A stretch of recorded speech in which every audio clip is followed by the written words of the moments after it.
People who used to not believe in ghosts but do now. What experience changed your mind? That our local homeless guy, who was actually pretty famous, was on national TV a couple of times, was secretly a millionaire who went crazy when his wife died. Just a dumb story people tell because they think it's cool even though it's ridiculous.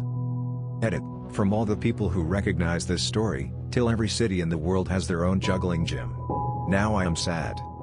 Edit 2. Nah, I'm not from any of the places suggested. When he died, people gave so much money to make sure he had a proper funeral. Made me wonder where they all were when he was alive. Paranormal little kids are always the scariest. There's something so incredibly unnerving about an innocent child doing the creepiest shit possible.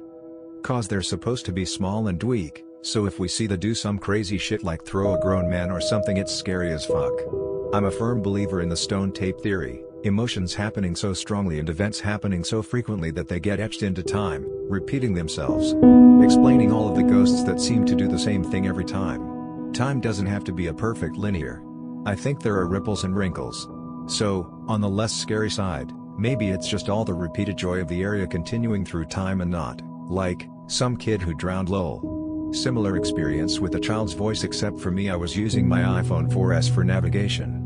I missed my turn and what I heard chilled me. You missed your turn silly, followed by giggles.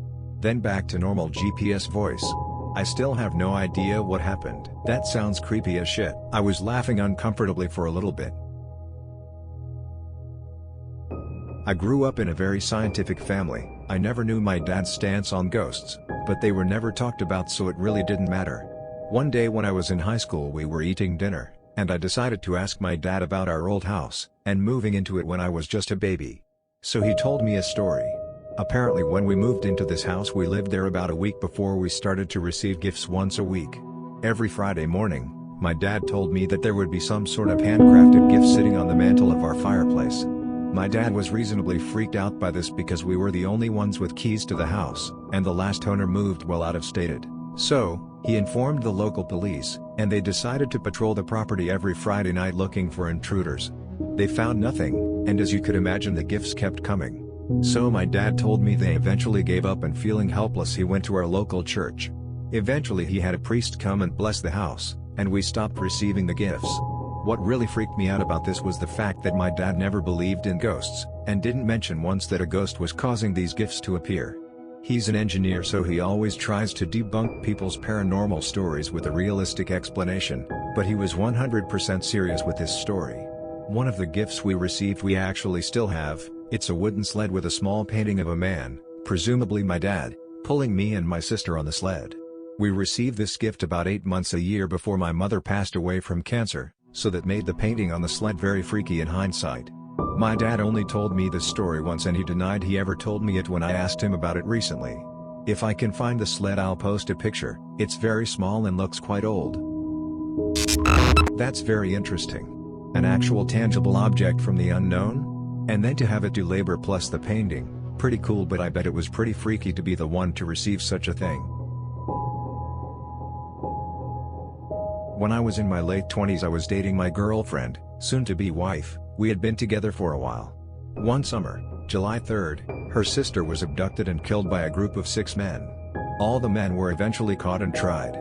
The trials and the aftermath for the family were devastating and debilitating for them for many, many years. Fast forward 3 months, after the funeral, I arrived at my girlfriend's house to wait for her to get off from her job as a nurse at a local hospital. Neither of her parents were home. Just me, alone in the house. So I went into the family room, turned on the TV, sat down in the couch, got comfortable and began to watch. Clear as a bell I heard my girlfriend's sister's voice in my right ear, just off my shoulder, call my name.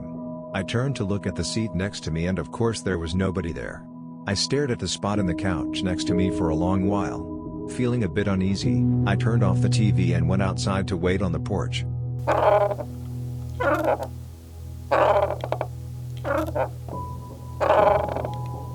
In all the terribleness of that situation, there is an ounce of comfort in knowing that she got to go home again.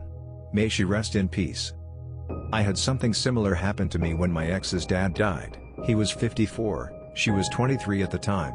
Day after the funeral, we were on a couch watching some TV and I heard his signature cough, clear as day.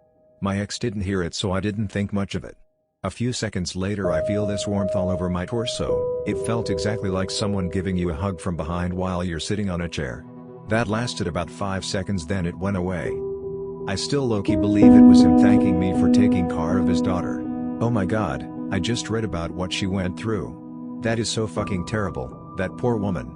I hope more than anything that she's at peace. I'm glad she came to visit you. Please talk to her sometimes.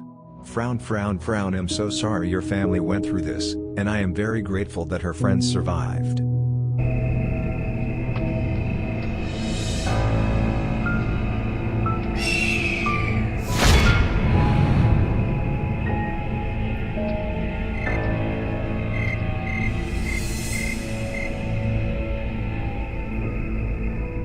My wife and I swear that our daughter used to talk to ghosts when she was a toddler.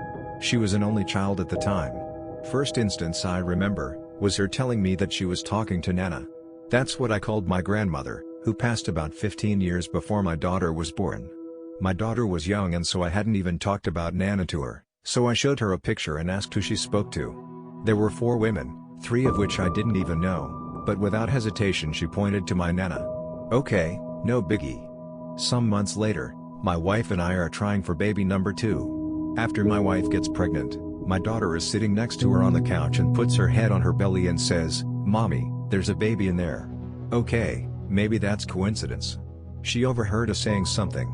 A few weeks later, my wife miscarries. Maybe my daughter picked up on our sadness, who knows, but she again puts her head on her stomach and says, "Mommy, there's no baby in there anymore." Then, several months and one more, very early, miscarriage later, my daughter tells us, "I was talking to my brother last night and he said that my sister is coming to live with me soon." Again, she's an only child and had no living brother. We were still trying at this point, but had not taken any tests. We picked one up that night, and sure enough, pregnant. When time came to reveal the gender, I wasn't even interested. My daughter had already said it was a girl.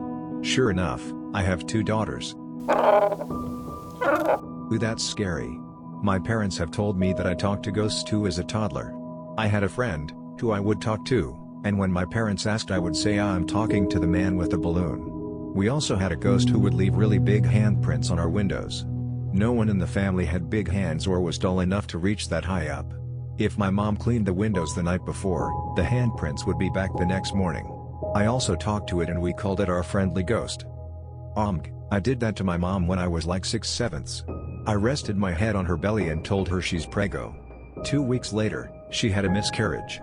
She thought it was so weird. I thought I was such a psychic. She was devastated, nevertheless.